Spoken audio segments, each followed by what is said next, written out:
story you are about to hear is true. Only the names have been changed to protect the innocent. Fatima Cigarettes, best of all long cigarettes, brings you Dragnet.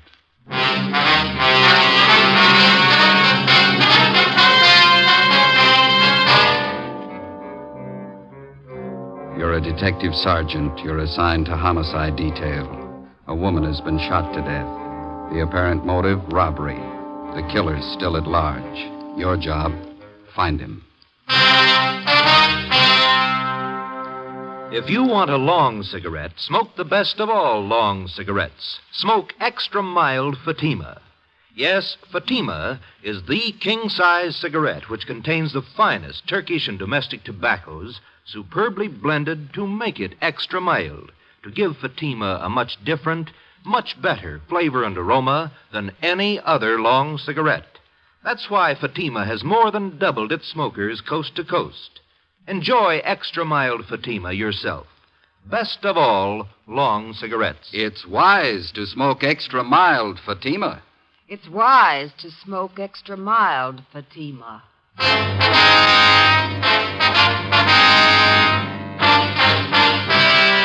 Dragnet, the documented drama of an actual crime. For the next 30 minutes, in cooperation with the Los Angeles Police Department, you will travel step by step on the side of the law through an actual case transcribed from official police files. From beginning to end, from crime to punishment, Dragnet is the story of your police force in action. It was Friday, March 16th. It was damp in Los Angeles. We were working the night watch out of homicide. My partner's Ben Romero. The boss is Thad Brown, chief of detectives. My name's Friday. It was 11:45 p.m. when we got to where we'd parked our car. 2nd and Main. Couple of drops on the windshield. Yeah, I hope it holds off. I was thinking of going out to see the Cubs and Pirates play an exhibition game tomorrow. Guess maybe now I won't. You might be lucky. What's the weatherman say? I don't know. Get the radio on. Yeah. It's a slow night. Yeah. Might not be tomorrow night. What? March 17th, isn't it? Oh, yeah. 62A, call your station. All units in vicinity of 102 South Virgil, 211 and shooting, code 3. It's a hot one. All units in vicinity Out of first, 102 Grace, South please. Virgil, 211 and shooting, code 3. Unit 13, take the call. Happy St. Patrick's Day. 11:58 p.m. We arrived at 102 South Virgil, the Bartlett Hotel, a 4-story building. Sergeant Scheimer met us in the lobby and informed us that the shooting took place at 11:40 p.m. in room 432, occupied by Mr. and Mrs. Theodore V. Benham. Mrs. Benham was the victim. We went up to the 4th floor where Officer McCready was stationed outside the room. Any witnesses? Only Benham says it was a thief. You talk to any of the people on this floor? None of them saw anything. They're all in their rooms. Any other way out of here? That stairway in the rear leads to the roof. I took a look. Nothing up there. Mm-hmm. Where's Benham? Across the hall, lying down. Cox is with him. Okay, let's look at the body. We went into the room, a dreary place with a single light hanging from the center of the ceiling. The carpet was faded and worn in spots. On the north side were a closet and a bathroom. Against the east wall was a dresser. Across the room was a double bed, and at the foot of the bed, a window looking out over the roofs of adjoining buildings and the marquee of a movie house down the street. A steamer trunk was in the corner, and a straight-back chair was next to the door. The mirror of the dresser was smashed, and on the dresser, a Gideon Bible. On the bed was the body of a woman sprawled face down. There were several splotches of blood on her coat. On the chair was a .32-20 revolver, which McCready said belonged to Benham, the husband of the murdered woman. We asked McCready to put in a call to the crime lab, and we went across the hall to question Benham. This is an awful shock. I'm not feeling well. I'm under doctor's care. Hemophilia. Awful shock. Sit down, please. Yes. I don't know what it'll do to me. I should be in a sanitarium right now. We'll see you taken care of. Lincoln Sanitarium in Eagle Rock. Could you tell us what happened tonight? Why, yes. My wife and I went out to the Sycamore Cafe over in Alvarado. What time was that? Oh, about 9:30. We had a couple of drinks and something to eat. Listened to a piano player, then came home. I unlocked the door, and Elizabeth went in first, went over to the dresser. I just walked over to her when a man stepped out of the closet in back of us. He had a gun. Mm-hmm. Can you describe him? I don't know. Did you see his face? No.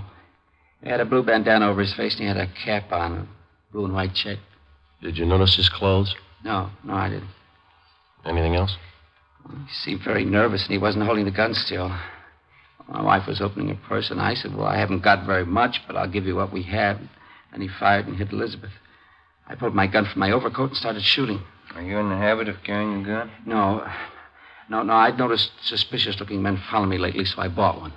Is this the gun here? Yes. Then what happened? Well, I fired all the bullets. I don't know how I missed. The room was small. He kept moving around all the time. Mm-hmm. But I guess I did miss. Then he ran out of the room. About how old would you say this man was? Officer, I haven't the faintest idea. See you a minute, Sergeant? Sure. We'll be back, Mr. Benham. This has been an awful shock to me. Wonder how his wife felt. McCready told us that Sergeant Scheimer had found a woman in the Nevada Hotel next door who might know something. We went next door and questioned Mrs. Caroline Cromwell, a resident of the hotel. She occupied room 415 on the top floor. She told us that about 20 seconds after she heard the shots, she looked out the door of her room and saw a man come down the back stairs, which leads to the roof of the hotel, and enter room 402. She'd seen the man several times and was positive of her identification. Sergeant Scheimer said the man was registered as Jack Morrison. We went to room 402. Try it again. Who's that? Police officer. What do you want? I'd like to ask a couple of questions. I was going to bed. We'd like to talk to you. Won't take very long. All right. What do you want to know? How long you been in your room? About 10 minutes. What? Where were you? To the movie? Which one? Right down the street. Why are you asking me all these questions? You been drinking? A little. Not much. Mind if we look around a little? I was out all the time. I didn't know nothing about a shooting. And you won't mind if we look around. You won't find nothing here. These all the clothes you've got? Yeah? Is this your coat? Yeah. Yeah. Mm-hmm. You wearing this tonight, were you? No. It's the only coat in the closet. What'd you do with the coat you were wearing? Guess I was wearing that one. Did you spill it? What? The bottle of whiskey? It broke. How? How do I know? Got a hole here in the sleeve. What'd you do with the broken bottle? Threw it away? Where? I don't know. On the street. Joe, I found something. A shirt. Stuck down between the wall and the bathtub. Looks like blood on it. Is this yours? Where's the shirt you wore tonight? Take off your pajama top. Why? Take it off. All right. But I didn't have nothing to do with that shooting next door. What happened to your arm? Guy shot at me. Who? I don't know. I bought a bottle and had a couple of drinks and went to the movie for a little while. Would you mind moving away from the bed, please? No. Thank you. I came out of the movie because I was getting dizzy, and I went up on the roof here to get some air. While I was standing there, a guy ran across the roof and shot at me. What'd the man look like? I don't know. He came from the roof of the hotel next door and ran into this place. How big was he? It was dark. I couldn't see. What'd you do? Well, after I was sure he was gone, I came down. I was going to have my arm fixed in the morning. Better get your clothes on. Why? Well, you got a pretty bad arm. You better have it fixed up. We'll take you to George Street Receiving Hospital. It's all right. I don't have to go there. Find anything, Ben? No? You got a clean shirt? No. Well, you better wear your pajama top then. Oh, here's something. What did you say your name is? Jack Morris? Here's a card I found in the closet. It says, Tommy Kane, report for work, Joe's Cafe, 8 o'clock, March 1st. Who's Tommy Kane? That's me. Where you from? Elgin, Illinois. How old are you? I'm 22. Why'd you leave Elgin? No work. I've been bumming around. You ever been arrested? I was picked up on a vague charge a month ago. Here? Yeah. I don't know why you guys are bothering with me. When somebody gets shot, we bother. 1:30 a.m. We took Kane to Georgia Street Receiving Hospital, where they found that a muscle in his upper right arm had been severed and the right side of his chest was bruised. Before taking him to Ward 1300 General Hospital for further treatment, we took him back to the roof of the Nevada Hotel. Still trying to rain. Yeah. Well, where were you standing when you got shot at, Kane? Right over there. I was leaning against the bricks. Where'd the man come from? Out of that door, the other roof? Roof of the Bartlett Hotel? Yeah. Was he running when he shot at you? Yeah, he was. Where'd he run? Right across here where we are. And then he went through this door here into the Nevada Hotel. You notice anything unusual about him? Well, his face was covered with a handkerchief, and he wore a checkered cap. Thought you said before it was too dark. Well, I could see that. I mean, I could see that. I couldn't see his face. And you were standing over there by the parapet? Yeah. About here? Yeah, that's it. Mm-hmm. All right, let's get over the roof of the Bartlett. It's a little high. Can I help you over? No. Come on, Ben.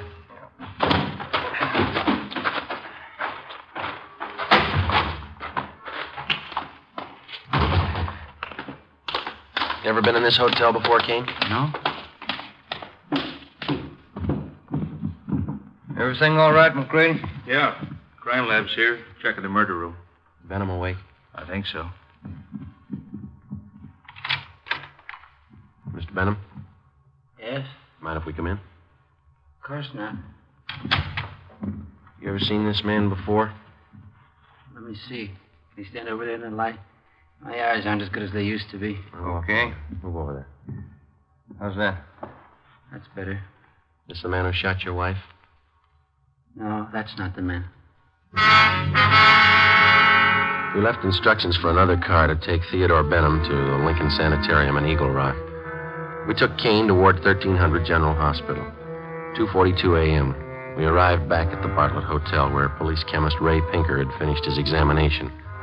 3 slugs, .38 caliber, and 5 slugs, .32-20, were found in the mattress and the walls, all on the same side of the room.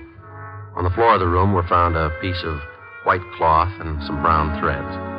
Ray Pinker returned to the crime lab while Ben and I made a search of both hotels, the incinerators, the alley, and all likely places for the missing .38. It was not found. 3:48 a.m. Ben went to the record bureau to check on any possible criminal record Kane might have had. I went to the crime lab to see what Ray Pinker had found. Nothing on this one. It's been a clean miss. And nothing on these 4 .32-20s. Uh-huh. Where'd you find those? Dug the .38 out of the window frame. 32-20s are in the south and east walls. How about the others here? Well, on these 2 .38 slugs, I found minute portions of threads. They compare with the dress and coat worn of the deceased. Mm-hmm. Hi.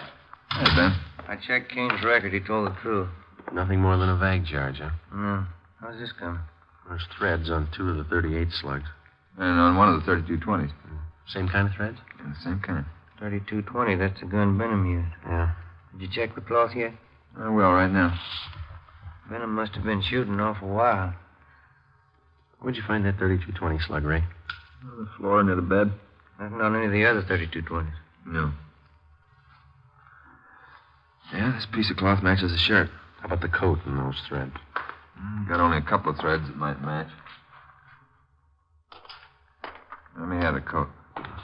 Yeah. We better have Benham take another look at Kane, huh? Yeah, I guess so. I could use a cup of coffee. How about you? As soon as we get finished. How about it, Ray? Gotta make it. Yeah, they match. Well, that's it, huh? Oh, one more thing. Yeah. Fresh stains on the carpet of that room. What kind? Whiskey?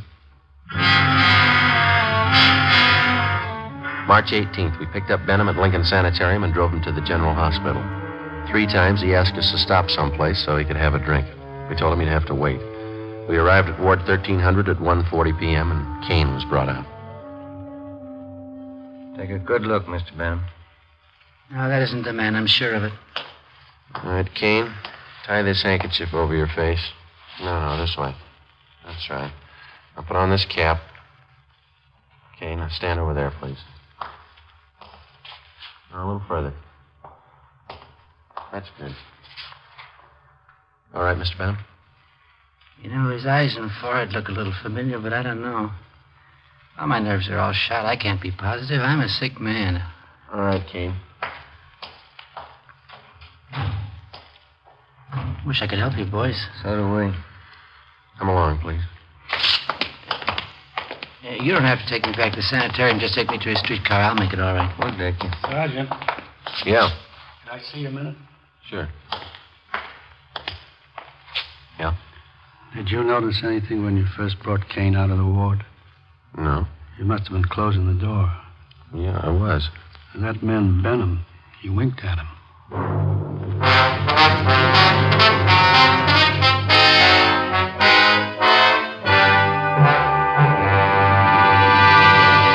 You are listening to Dragnet, the case history of a police investigation presented in the public interest by Fatima Cigarettes. If you smoke a long cigarette, it will be in your interest to listen to a typical case history of a Fatima smoker. It's the case of Dick Hyland, sports columnist for one of the great Los Angeles newspapers. This is his actual signed statement. Do I smoke a lot when I'm reporting a close ball game? You bet I do.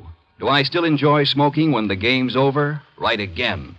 Because I smoke a mild cigarette, Fatima. No other king-size cigarette tastes so good, is as mild as Fatima. I agree it's wise to smoke extra mild Fatima. And so do more and more smokers every day. Actual figures show extra mild Fatima has more than doubled its smokers coast to coast. So enjoy extra mild Fatima yourself. The king-size cigarette, which contains the finest Turkish and domestic tobaccos, superbly blended to make it extra mild. You will prefer Fatima's much different, much better flavor. You will agree. It's wise to smoke extra mild Fatima. It's wise to smoke extra mild Fatima. The best of all long cigarettes.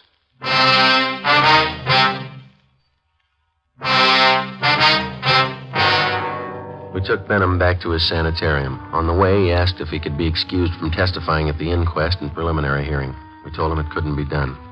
7 p.m. Ben and I returned to the general hospital and took Kane into a small room adjoining the prison ward. After 3 hours of interrogation, he stuck to his story. Cigarette, Kane? Thanks. How's the arm? All right. Hurts a little now. When you guys going home? When we get a straight story. I've been telling you all I know. Yeah, you've been telling us the same story for 2 days, but it doesn't hold water. What do you mean? How do you account for the fact that parts of your clothing were found in that room? I told you before. You must have made a mistake. No, it's no mistake. And Mr. Benham's starting to think he recognizes you. What? Why'd he wink at you?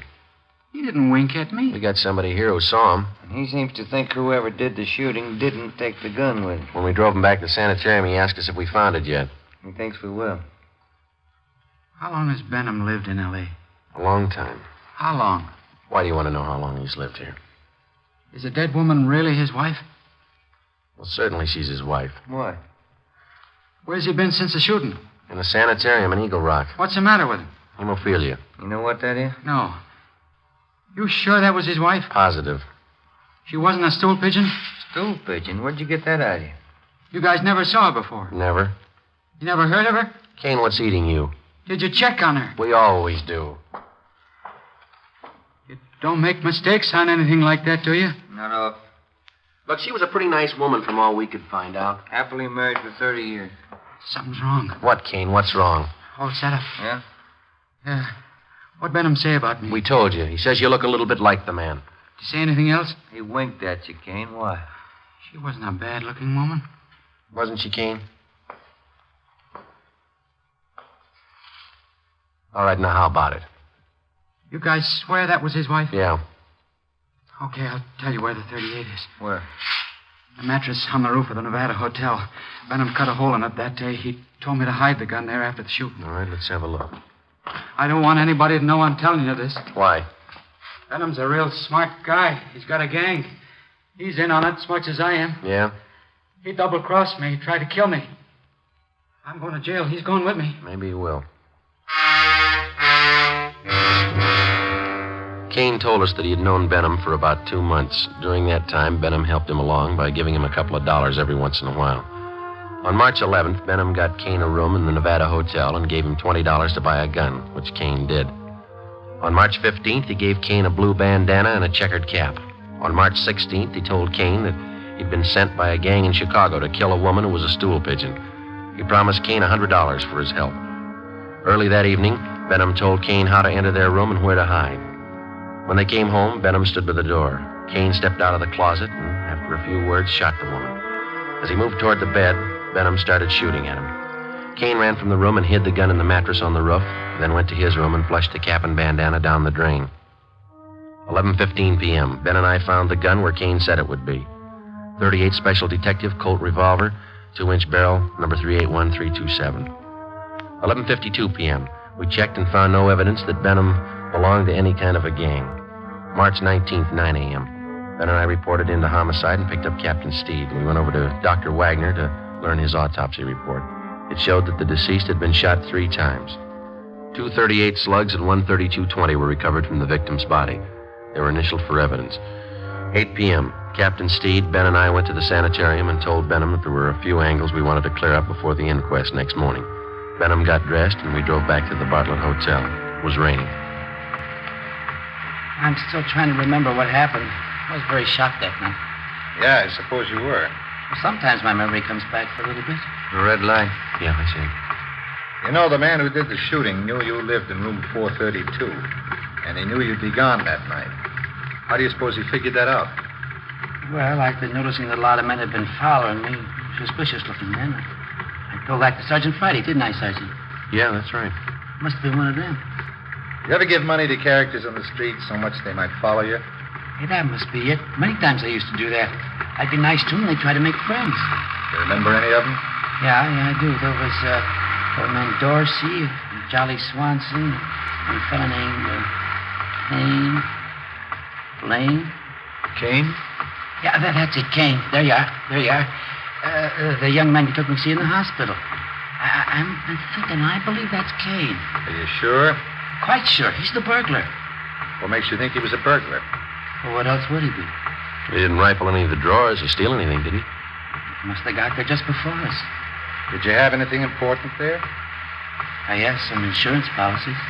On your wife? Yeah. How much? Oh, one policy for $4,000 and 2 for $2,500 each. Who's the beneficiary? Well, I am. We took Benham up to room 432, where he got out the insurance policies on his wife and showed them to us. Then Captain Steed asked him to reenact the shooting. Benham acted as the killer, I played Benham, and Ben acted as his wife. Well, the man was over here in the closet. My wife and I came in that door, and then my wife went over to the dresser. Oh, over here? You turn on the light? Oh, yeah, and then I closed the door and went over behind her. Like this? Oh, she was closer to the bed. Here? Yeah. Were you standing next to her? Yeah. You start to take off your coat? Well, I was just going to when this man stepped out of this closet here. How far? Oh, here. Yeah, right here. Then what? Well, he held the gun in his hand and asked how much money we had. Elizabeth said we didn't have much. From here? Yeah, but she turned around. Like this? Yeah, that's it. What happened then? Well, then I said I haven't got very much, but I'll give you what we have, and started shooting. Yeah, but you said before that your wife started looking in her purse. Yeah, that's it. She did. I forgot. And that made him think she was going after a gun. How do you know? Well, I suppose that's what he thought. He shot, and Elizabeth fell on the bed. I pulled out my gun and started shooting, and the man ran out the door, and that's all. That's exactly what happened, huh? Just as I remember it. Will it help you?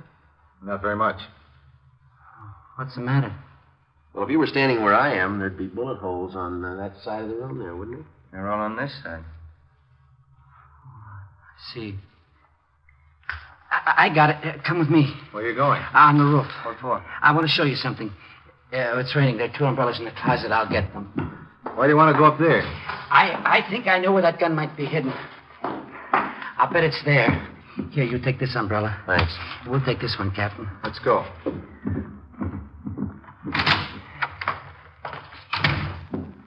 I'll bet it's up there.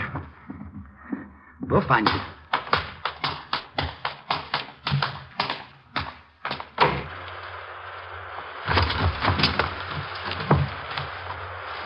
You got your flashlight, Ben? Yeah. Should be around here somewhere. What? The mattress. My wife used to take sunbaths on it. Where would it be? But just about here. I don't see any. You sure it's up here? I bet it's on the next roof. Didn't you say Kane lived in that hotel? He probably moved it. Hey, flash your light over there behind that elevator shaft. There? Yeah, there. You see it? We have to climb over this parapet to get on the other roof. Watch it, Cap. It's pretty slippery. Okay. Yeah, it is slippery.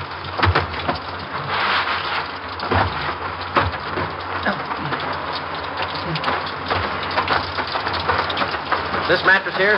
That's it. Take a look, Joe. Right. No, nothing here. Did you look all around there? Did you look in the corners? No. Well, that'd be a good place to hide a gun, don't you think? Here, let me see. There might be a hole cut in one of them. No. Maybe the other corner. No. Well, maybe this one. Yeah. You see, the mattress has been cut. No. No, it's got to be here. Where is it? It's here, I tell you. It's here. I know it's here. I'll find it. I'll find it. You wait. You'll see. I'll get it. I know it's here. I'll find it. You wait, I'll get it. I'll get it. It's getting wet, Joe. We got the 38. Kane told us about it. You ready to talk? Yeah. Insurance. That why you did it? Yeah. I'm a sick man. Let's go, Benham. On your feet. All right. They played that ball game the other day. Yeah? Who won? Pirates 8-7. Sure do like baseball. Must be a real nice business. Yeah. Fans only yell if they never do it. What's that? Kill the umpire.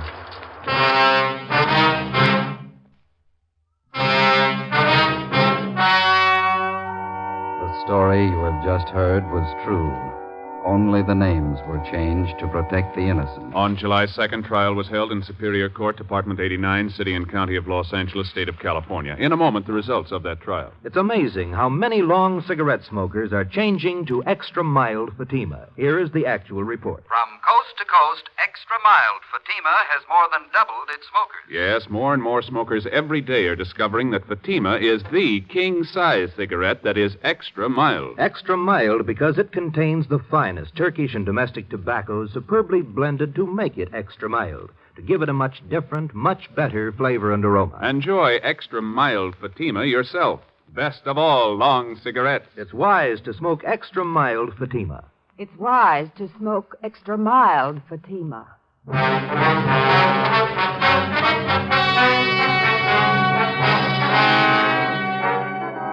Thomas Kane was convicted of second-degree murder and received a term as prescribed by law. Theodore V. Benham was convicted of first-degree murder and assault with a deadly weapon. He received a life sentence and died in prison 1 year later.